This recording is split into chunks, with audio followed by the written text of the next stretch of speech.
बिस्मिल्लाहिर्रहमानिर्रहीम। जनाब स्पीकर, बहुत शुक्रिया। जनाब स्पीकर, ये कट मोशंस का मकसद क्या होता है?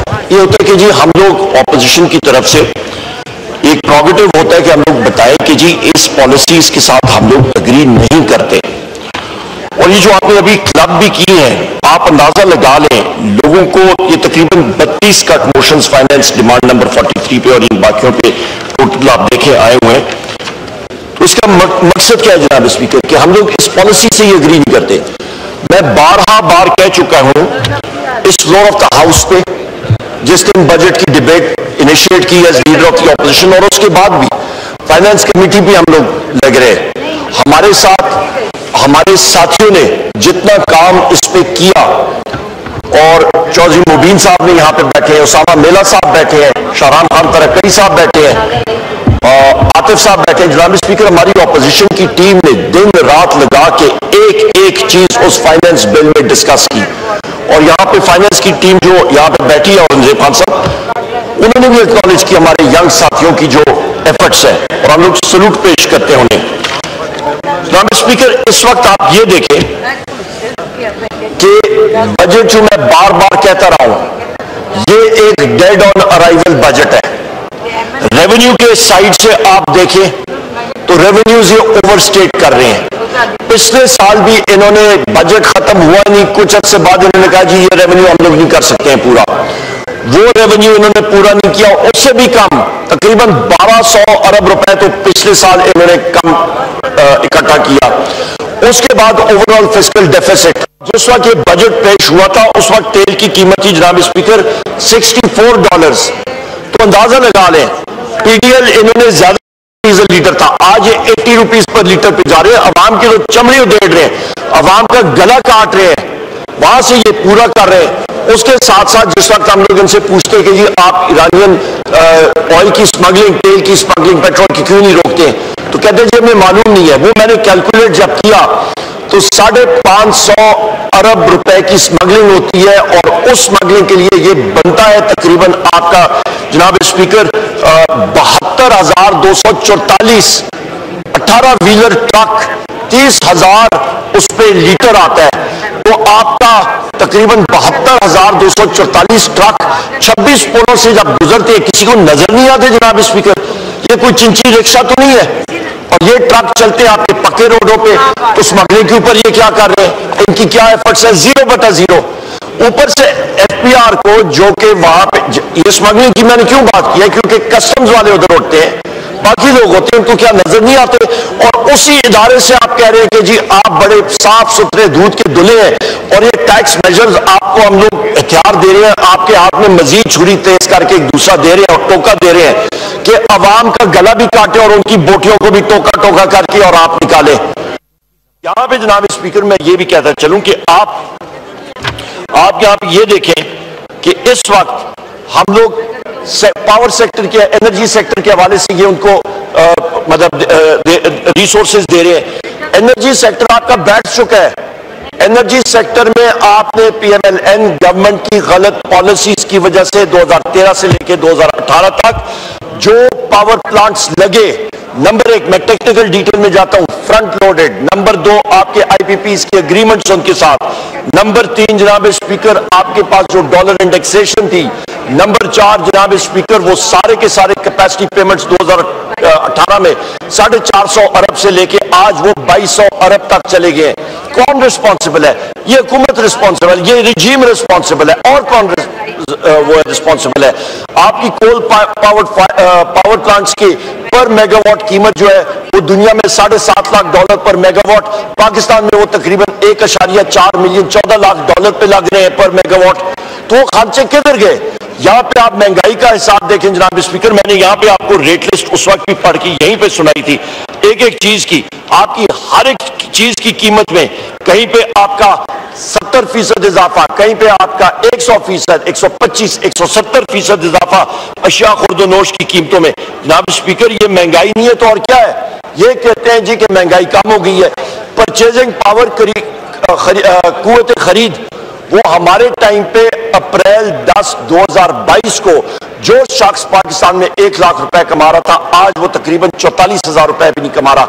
जनाब स्पीकर, आप ये देखें कि आपकी गुर्बत की लकीर से नीचे कितने लोग चले गए। गुर्बत की लकीर से नीचे तकरीबन 44% आबादी आपकी, 12 करोड़ अवाम जो है आपकी गुर्बत की लकीर के नीचे है। यहाँ पे जो मुलाजमीन इधर खड़े हैं आपके जितने, जिन्होंने ये अचकने पहनी है और कराकुली टोपी पहनी है, ग्रीन अचकने पहनी है, बाकी आपके स्टाफ यहाँ पे से पूछे इनके घर में क्या हालात है, क्या इनका चूल्हा ये गुजारा कर सकते हैं, किससे मांग टांग के लाते हैं, किस तरह अपने बीवी बच्चों का और अपने खानदान का पेट पालते हैं, जरा इनसे पूछे कुव्वत खरीद उस वक्त क्या थी और आज क्या है। और यहाँ पे ये लोग याशियां कर रहे हैं, यहाँ पे ये V8 पे V8 कर रहे हैं, यहाँ पे प्राइम मिनिस्टर हाउस के अखराजात बढ़ रहे हैं, यहाँ पे स्पीकर ऑफिस के अखराजात बढ़ रहे हैं, यहाँ पे सेनेट चेयरमैन के अखराजात बढ़ रहे हैं, यहाँ पे प्रेसिडेंट हाउस के अखराजात बढ़ रहे हैं, यहाँ पे जाके सिंध कनाल के ऊपर ये सौदा कर रहे हैं और जाके आसिफ अली जरदारी उधर सौदा करता है, लोगों के पीठ पे खंजर खोब रहे सिंध की अवाम के।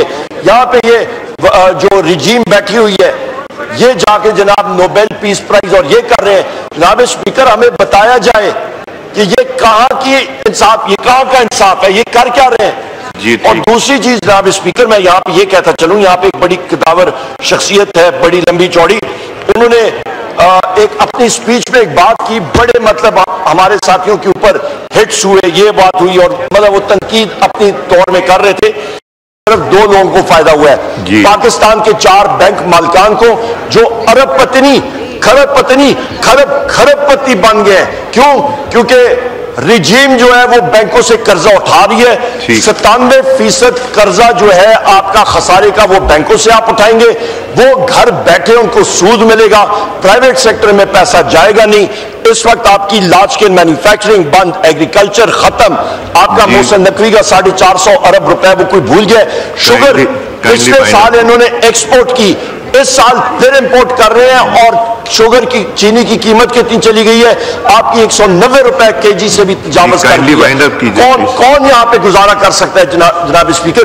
गंदम का इन्होंने गवर्नमेंट ऑफ पंजाब ने पहले पिछले साल लोगों से फार्मर्सी खरीदी नहीं और इस साल उन्होंने कहा जी प्राइवेट सेक्टर के हाथ आप चढ़ जाएं।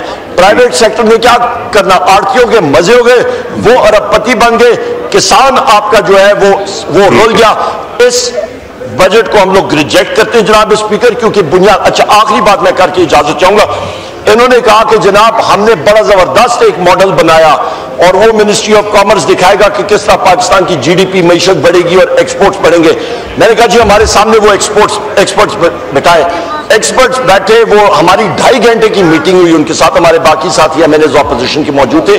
जब हम लोगों ने ड्रिल डाउन किया जनाब स्पीकर, वो मॉडल पाकिस्तान के लिए सूटेड नहीं। नंबर 1, थियोरेटिकल अजम्पशंस वो लेके जा रहे हैं। जब हमने कन्फ्रंट किया, इनके पास जवाब ही नहीं, इनके पास जवाब ही नहीं, ना वो मीटिंग ना उसके बाद।